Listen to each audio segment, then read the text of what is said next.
फलक देता है जिनको ऐश उनको गम भी होते हैं, जहां बजते हैं नकारे वहीं मातम भी होते हैं। नमस्कार, मैं हयात कलीम मेहर और आप देख रहे हैं द बवाल। आज हम बात करेंगे जैसलमेर नगर परिषद से जुड़े दो बड़े सवालों को लेकर। एक सवाल जनता के पैसों से बने पार्कों का है और दूसरा सवाल नगर परिषद की जमीन पर हो रहे बड़े खेल का। पहला मामला अंधेरे में डूबे करोड़ों के पार्क। जैसलमेर में नगर परिषद ने करोड़ों रुपए खर्च करके कई पार्क बनाए। पार्कों में खूबसूरत लाइटें लगाई गई, केबल डाली गई, खंबे गाड़े गए, लेकिन सोचिए 3 साल बीत चुके हैं और आज तक इन लाइटों का बिजली कनेक्शन तक नहीं लिया गया। ना रोशनी ना सुविधा, लाइटें जंग खा रही है, केबल धीरे धीरे खराब हो रहे हैं और जनता की गाड़ी कमाई सीधे सीधे बर्बाद हो रही है। अब यह सवाल ये है, जब बिजली कनेक्शन की व्यवस्था ही नहीं थी तो फिर टेंडर क्यों निकाला गया? करोड़ों रुपए खर्च कर दिए गए, लेकिन जनता को फायदा कब मिलेगा? क्या ये पूरा मामला सिर्फ ठेकेदारों को फायदा पहुंचाने और कमीशन खाने के लिए हुआ?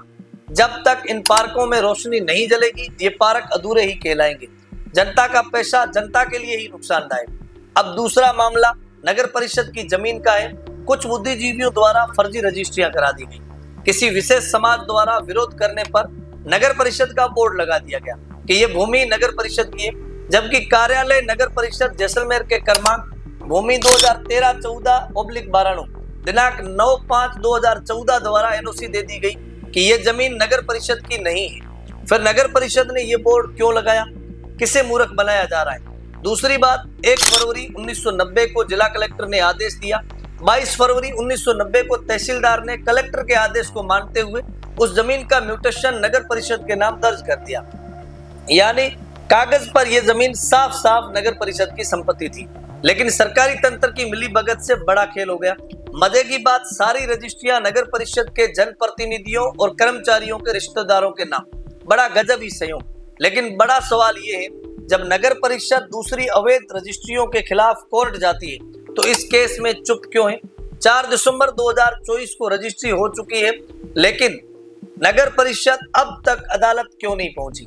नगर परिषद के पैनल लॉयर, जिन्हें हर साल लाखों रुपए दिए जाते हैं, अगर वे ऐसे मामलों पर कार्रवाई ही नहीं करते हैं तो उनका हिसाब कौन देगा?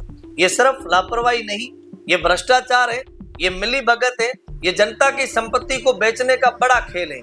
और सबसे बड़ा सवाल भूमाफियों का, कि यहाँ एक और बड़ी बात सामने आती है कि जब नगर परिषद का काम अपनी जमीनों को सुरक्षित रखना, तो फिर आज जैसलमेर की कई जमीनें भूमाफियों के कब्जे में क्यों हैं?